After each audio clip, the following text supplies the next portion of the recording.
How does the amygdala form strong emotional memories?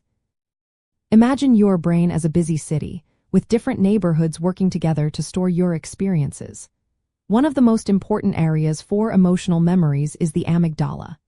This tiny, almond-shaped part of your brain acts like a security guard, always on the lookout for danger or emotional significance. When something emotionally charged happens, especially involving fear or threat, the amygdala jumps into action.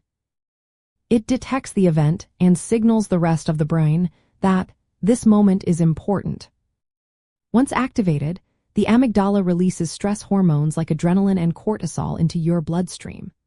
These hormones travel to various brain regions, including the hippocampus and cortex, which are responsible for memory storage. The amygdala doesn't store the detailed memory itself but influences how strongly these other areas encode the experience. Think of it as turning up the volume on a recording so that the memory becomes more vivid and easier to recall later.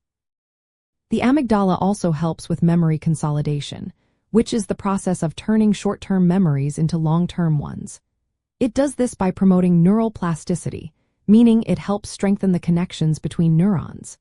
When the amygdala and hippocampus work together, they synchronize their activity through specific brain waves called theta and gamma waves.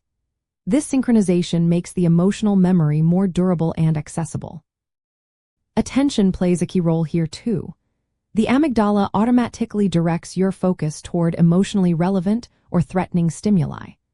This automatic focus helps you remember these experiences more deeply because your brain considers them important for your safety.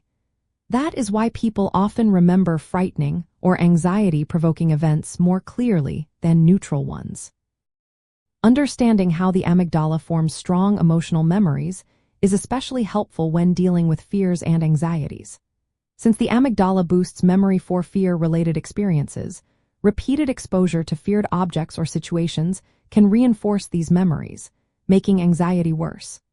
That is why therapies like exposure therapy aim to gradually reduce the amygdala's response to these stimuli. Over time, this can weaken the emotional memory and lessen anxiety. In summary, the amygdala detects emotional arousal, releases stress hormones, and influences other brain areas to strengthen the memory. This process makes emotionally significant events, especially those involving fear, more memorable and impactful.